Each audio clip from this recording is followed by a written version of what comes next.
안녕하세요. 소리로 넘기는 책장입니다. 오늘 함께할 작품은 에밀리 브론테의 폭풍의 언덕입니다.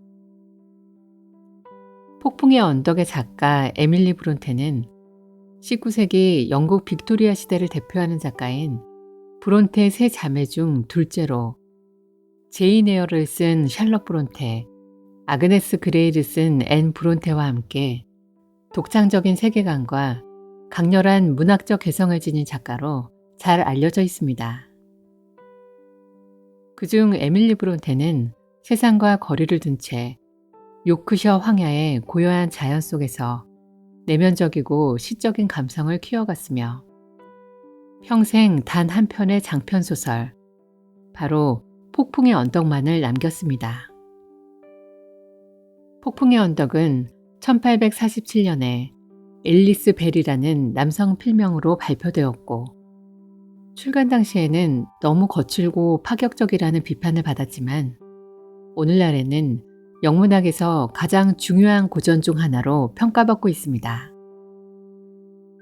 에밀리 브론테는 30세라는 짧은 생을 마감했지만 그녀가 남긴 이 한 편의 소설은 세기를 넘어 지금까지도 강렬한 울림을 전하고 있습니다. 이 작품은 황야 위 두 저택을 중심으로 사랑과 집착, 복수와 회복이 세대를 넘어 이어지는 강렬한 비극입니다. 회상 구조로 전개되며 격정적 감정과 인물 심리를 깊게 파고드는 독특한 서사 방식이 특징입니다. 19세기 산업혁명 이후 계층과 규범이 강조되던 영국 사회 속에서 폭풍의 언덕은 그 질서와 대비되는 자연의 거친 힘과 통제되지 않는 인간 감정을 선명하게 보여줍니다. 황야는 등장인물들의 격정과 고독을 반영하는 상징적 공간으로 작품 전반을 이끌어갑니다. 그럼 지금부터 폭풍 속을 헤매던 영혼들의 이야기, 폭풍의 언덕의 이야기 속으로 천천히 들어가 보겠습니다.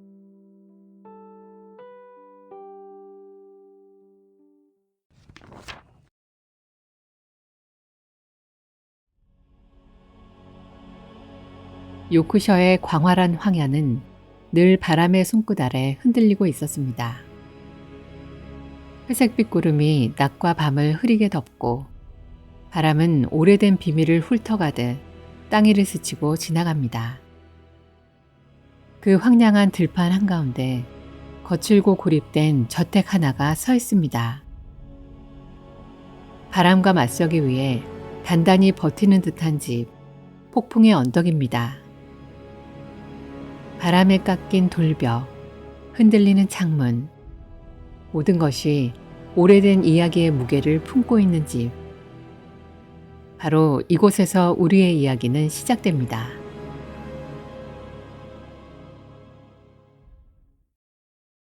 스러시 크로스의 새로 새든 남자 록 우드는 집주인 히스클리프를 만나기 위해 폭풍의 언덕을 찾습니다.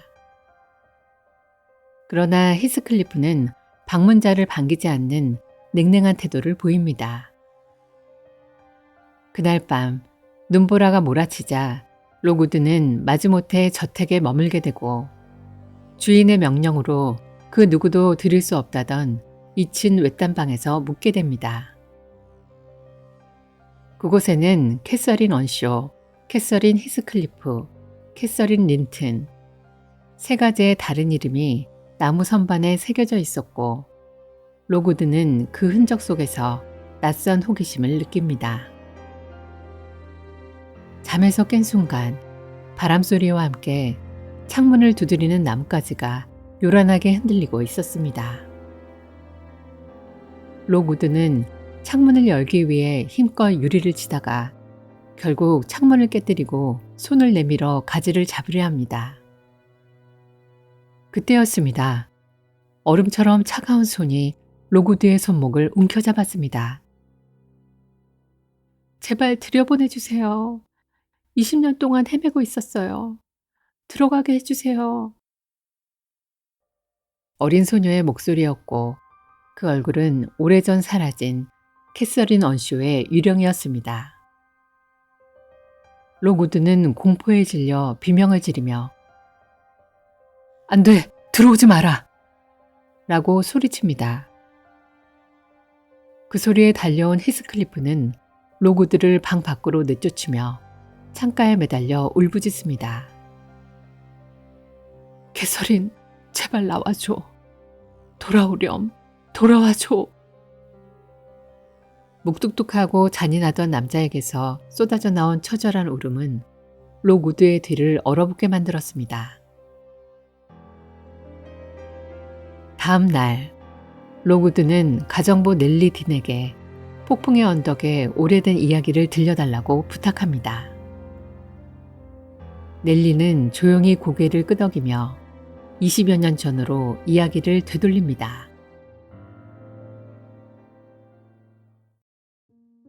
그때 폭풍의 언덕의 주인이던 언쇼 씨는 리버풀에서 길을 잃고 굶주린 고아 소년 하나를 데려왔습니다. 그 아이가 바로 히스클리프였습니다. 언쇼 씨의 아들은 힌들리, 딸은 자유롭고 거친 기질의 소녀 캐셔린 언쇼였습니다.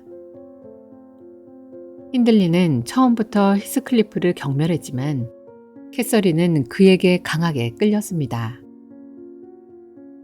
둘은 황야 위를 함께 뛰어다니며 마치 서로의 반쪽처럼 자라났습니다. 그러나 언쇼 씨가 죽자 상황은 급격히 변했습니다. 집으로 돌아온 힌들리는 아버지가 편애했던 히스클리프를 하인처럼 학대하기 시작했습니다. 어느 날 히스클리프와 캐서린은 린튼가의 젖에 스러시 크로스를 들여다보다가 경비견에게 쫓기는 일이 벌어집니다. 다친 캐서린은 린튼가에서 치료를 받게 되고 그곳에서 에드거 린튼의 따뜻함과 부드러움을 알게 됩니다. 5주 후 집으로 돌아온 캐서린은 숙녀처럼 부드럽고 정제된 모습으로 변해 있었습니다. 반면 히스클리프는 하인으로 전락해 있었고 그녀는 그를 외면하기 시작했습니다. 이때부터 세 사람의 운명은 엇갈리기 시작했습니다. 캐서린은 넬리에게 충격적인 고백을 합니다. "나는 에드거와 결혼해야 해요. 그래야 히스클리프를 도울 수 있어요. 히스클리프를 사랑하는 건 우리의 영혼이 같은 것이기 때문이에요." 그러나 이 말을 히스클리프는 문 밖에서 듣고 있었습니다. 그는 단 한 문장만 듣습니다. "내가 히스클리프와 결혼한다면 품위가 떨어질 거야." 이 한 문장은 그의 영혼을 찢어버렸습니다. 히스클리프는 말도 없이 폭풍 속으로 사라졌습니다. 캐서린은 미친 듯이 그를 찾았지만 이미 늦었습니다. 그날 밤 그녀는 비에 흠뻑 젖어 열병에 걸리고 맙니다. 그리고 회복한 뒤 캐서린은 에드거 린튼과 결혼합니다. 2년 후 히스클리프는 완전히 달라진 모습으로 돌아옵니다. 부유하고 차분하고 그러나 눈빛은 더 어두워진 상태였습니다. 그는 먼저 힌들리에게 접근합니다. 술과 노름에 빠진 힌들리는 저택과 재산 대부분을 히스클리프에게 빼앗깁니다.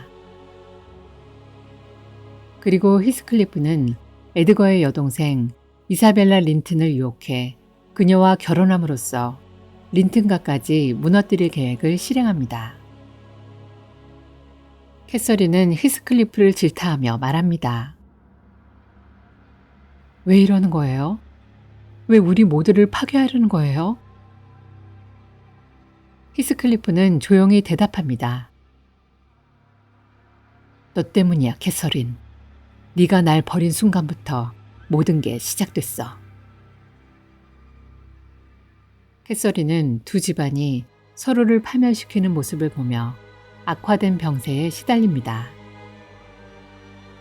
죽음이 가까워진 순간 히스클리프가 그녀의 곁을 찾습니다. 그는 떨리는 목소리로 속삭입니다. 왜 네 스스로의 마음을 배신했어? 넌 나를 사랑했으면서. 그런데 우리를 찢어놓은 건 너야.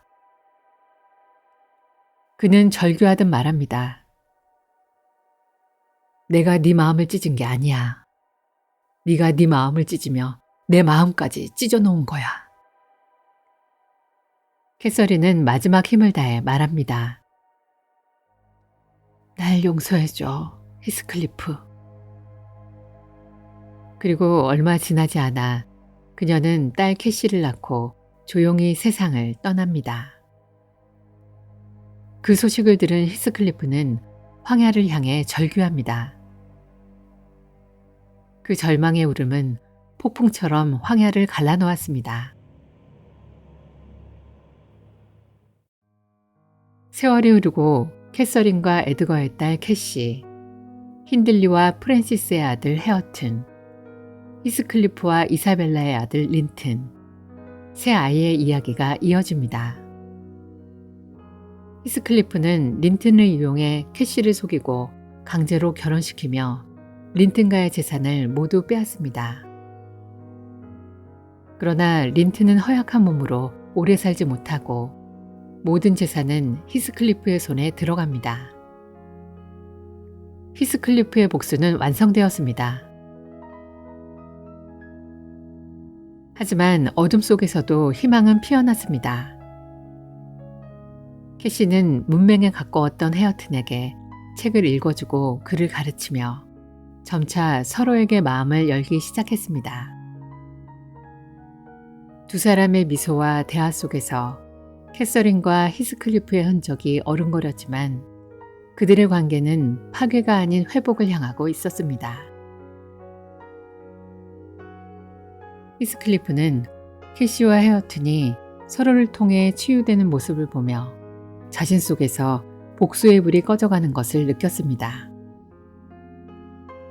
그는 더 이상 음식을 먹지 않았고 밤마다 캐서린의 무덤을 찾았습니다. 그리고 폭풍우가 내리치던 어느 밤, 그는 창가에 기대어 마치 누군가를 기다리듯 조용히 죽음을 맞이했습니다. 그의 얼굴에는 오랜 기다림이 끝난 듯한 평온한 미소가 있었습니다. 히스클리프가 죽은 뒤 사람들 사이에는 그의 유령이 떠돈다는 소문이 퍼졌습니다. 한 양치기 소녀는 황야 끝에서 히스클리프가 어떤 소녀와 함께 걷고 있다며 두려움에 울음을 터뜨렸습니다. 넬리는 아무것도 보지 못했지만 왠지 모르게 마음이 서늘해졌다고 말합니다. 그리고 록우드는 캐서린과 히스클리프가 나란히 묻힌 무덤을 바라보며 조용히 중얼거립니다. 이렇게 고요한 곳에 잠든 영혼들이 왜 떠돌아야 한단 말인가. 그 말과 함께 폭풍의 언덕의 긴 이야기는 조용히 막을 내립니다.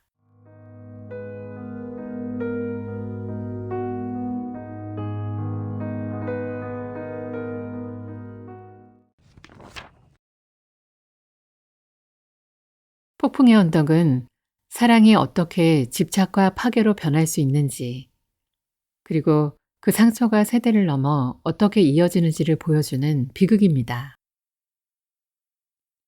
그러나 동시에 이 소설은 상처받은 마음도 이해와 진심을 통해 다시 회복될 수 있다는 희망을 전합니다. 히스클리프의 격정에 남긴 잿더미 위에서 캐시와 헤어튼이 찾아낸 작은 온기는 과거의 그늘을 넘어서는 용서와 성장의 가능성을 말해줍니다. 오늘을 살아가는 우리에게 이 작품은 사랑의 책임과 감정의 절제, 그리고 관계를 회복하려는 마음의 중요성을 조용히 일깨워줍니다. 폭풍의 언덕은 결국 가장 거칠고 어두운 내면 속에서도 인간은 다시 사랑하고 치유될 수 있다는 메시지를 남깁니다. 소리로 넘기는 책장이었습니다.